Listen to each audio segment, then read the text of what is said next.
more Irish success now. He's an actor whose groundbreaking role alongside Emma Thompson has earned him 2 BAFTA nominations, including the prestigious Rising Star Award. He's also won an army of fans for his role in his worldwide hit Bad Sisters. He turned 30 last week. It looks like it's going to be his year. Would you please welcome, for the first time on The Late Late Show, Daryl McCormack, ladies and gentlemen.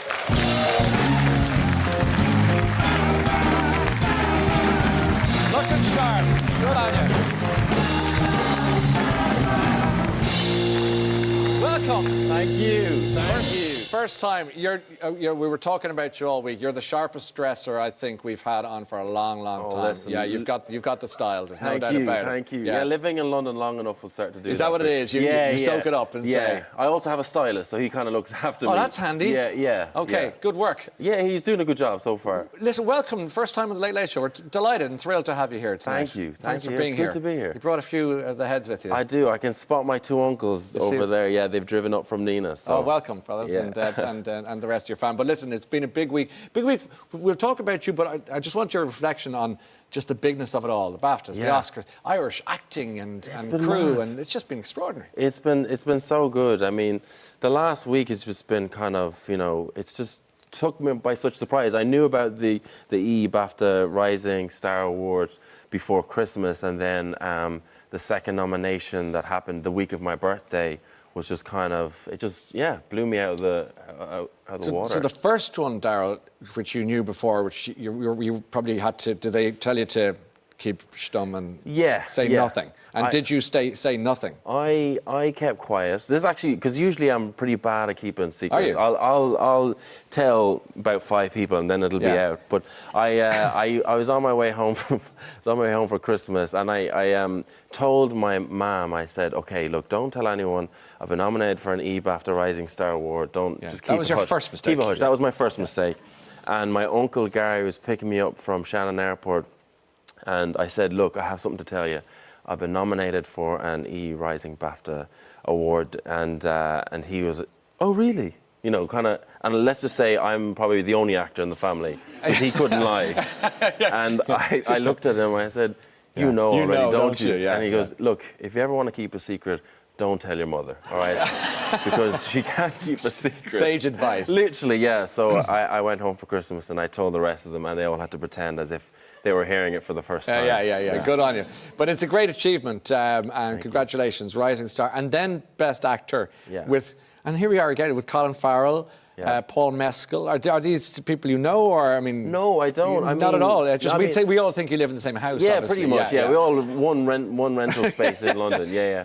No, I don't know Colin or Paul. I know Paul slightly because we have some mutual friends. Okay. I think if you're coming out of Ireland and you come to London, particularly, you start to just have mutual friends. So, but no, I'm excited to meet them on the night and just. And wish them all the best. It's going to be great. But again, it fills us with great pride. So congratulations on that too. Not 1 but 2 nominations. And good luck to you, Leo Grand. It's really a very different film, and it's respectful because it could have been perceived as a different.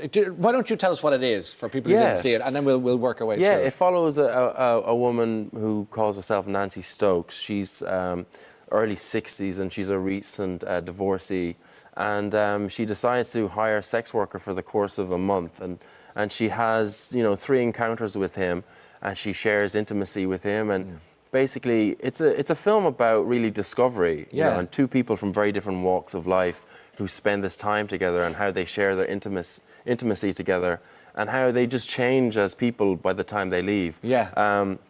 So it's really like a chamber piece. There's two people, myself and Emma Thompson, and 90 minutes, and you just spend this time with these 2 people. We'll show a little clip, which is kind of the funny side of it. Yeah, sure. And then, because it's a more serious film than this clip, but this clip also allows you to get a sense of the humour. And have a look at this. Yeah. I'm Leo. You must be Nancy. May I come inside? Yes. So I've made a list of things that I'd like to get through. Number 1, I perform oral sex on you. Number 2, you perform oral sex on me. Number 3, we do a 69, if that's what it's still called. 4, me on top. 5, doggy style. Well, that all sounds very achievable. Have I booked enough time? You want to do it all today? Yes. No. Yeah, great. I mean, it was just... So... You were handpicked for this role by Emma Thompson herself. Yeah. That must be pretty... Yeah, well, it kind of all happened very quickly, to be honest. I was in the midst of preparing for Peaky Blinders, and I had a call from my agent saying that this film had come through. I read the script. I auditioned on the Wednesday, maybe did a call back the following day. And I was at a party then with some friends, because I knew that I was going to be meeting Emma that Sunday. No, that Saturday. And so I was at a party having just kind of celebratory drinks, letting them know I have this big audition coming up. And I think it was about 20 minutes to midnight, I get a text from my agent saying, Emma now wants to meet you in person. So I was the quickest I've ever left any party. I got straight home and I went and met her in Hampstead Heath the next day. Yes. And yeah, we went for a walk, and I remember at the time I really needed to use the bathroom when I got to her front door. So I said, look, Emma, before we go for a walk, do you mind if I use the loo? Yeah. And she said, yeah, just the small toilet under the stairs. You know the small toilets there under... Like a cloakroom. Yeah, exactly, yeah. So I go in and I see little kind of bohemian things, like pictures of crocodiles and like some shoes and stuff. And then as I go to use the bathroom, I look at the top of the toilet and there stands just 2 Oscars. And I'm like, okay. Whatever pressure I had felt up until that moment is now just doubled, tripled, you know. But yeah, we went for a walk. We spoke about the film. We spoke about how we connected on it. And the next day she texted me and she said, I'll see you on set. And I kind of, at first didn't really believe it. You know, I had to text her back and say, Emma, did you save my number? Because I just don't want, make sure you haven't texted anyone else, you know, because I knew she was meeting other actors. Yeah. But that was the beginning of it all. And so it began. And another month later, we were on set, we were shooting the film. It's very intimate, and there's great chemistry between the two of you. So you obviously hit it off at a human level. Yeah, totally. And you were comfortable because the nature of it, it's adult material, let's call it that. But, But it's honest, I think was the word I said to you earlier on. So there's a lovely honesty to it, and in the exploration of it. So, and is it something that you do? Were you comfortable to watch it with your family, or did you prefer not particularly, to? Yeah, that's what I'm wondering. I'm just trying to figure out. Are you kind of like, no, it's just bodies. What are you worried about? Are you just going, Jesus? No, I wasn't sure.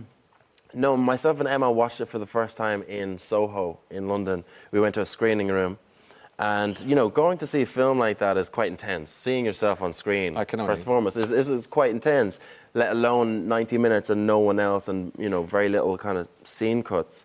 So we went and we kind of rolled a little cigarette and just kind of had a little second just to take a breather. And I know my family went to my local cinema and practically... In Nina? In Nina, yeah. So shout out to my nana, who's probably at home watching. But they went home and they watched the film in Nina. And yeah, I think bar 3 seats, the whole cinema was taken up by my family and extended friends. And are you glad you weren't at that screening? Yeah, of course. I know that my nana was watching the film like this, you know. Yeah. But no, it was great. I mean, they've always been so supportive, you know, the whole time. And for them to come to their local cinema and be able to see me. And rob a poster on it. And rob a poster on the way out, exactly, yeah. So, yeah, it was There they are, good. robbing the poster on the way out. There they are, robbing the poster. Yeah, I mean, right there, That's your granny as an accessory to the crime? Yes. Your mother? Yes, I think it was her idea to rob the poster. Oh, it was her idea, so she's the leader of the crime. Yeah, she's the leader of the crew, yeah. Tell me about growing up in Nina, Daryl. How was it for you? It was good. Yeah, I was raised by my mum and my nan mostly, and yeah, I was there for 18 years, and then moved up to Dublin after that, and that's when I went to drama school. Okay, but you were sporty, were you, for a while? I was, yeah. I was the team captain of Nina Erogue under 12. Gaelic football team. You have more pride in your eyes saying that than you do about the BAFTAs. Yeah. So obviously... I have to because they're all watching at home. I have to make sure that... Welcome back to Ireland. John Heffernan, my trainer, make sure I give him a nod. Yeah, I played hurling for years, you know. It was a definite massive passion, and I think because the town was small and you know, you see the passion within the town for the sport, and everyone comes together and the support from the whole town. So it was something I just kind of fell into. Sport was always something I gravitated towards. But yeah, hurling was, I think I hit my peak maybe 15, 16, and then it kind of went downhill. Time to retire. Puberty, yeah. For me, I was puberty, late, so yeah. I just kind of got muscled off the field after that. But, Okay. Yeah, And the good. acting, your paternal grandfather Yes. has that theatrical world in his system, if you like. Yeah. And you feel maybe that's where it came down, is that it? I think so. I mean, my grandfather Percy was an actor in the 70s or so. He's even done films with Al Pacino, like way back when, did a small scene Nice. here. Yeah. So he keeps it going. He's 80. He runs his own theatre company in the state of Maryland with his wife, Alice. And he's been a massive support and kind of inspiration my whole life. Oh, lovely. Yeah, so I think it's kind of come through that, and I think that's why we've had such a good bond as well, Yeah. because we've always had the same passion, you know. Good. Yeah. He sounds like your BAFTA's wingman. Will he? He will be my BAFTA. Are you gonna take him? I'm going to take him. Oh, how lovely. My biggest concern is he'll look more dapper than me, because he gets so much compliments if I ever introduce him to friends. You know. Okay. Yeah, they're looking over my shoulder trying to find where You'll be the supporting actor. Yeah, I think on so that for one. him. Yeah. Listen, this is your first of many, I hope, appearances on the Late Late Show, and good luck over with the BAFTAs. But you've done so well so far, and really happy for you and proud of you. Thanks a Thank million. you. Good to see Thank you Darryl. so much. Daryl McCormack, everybody.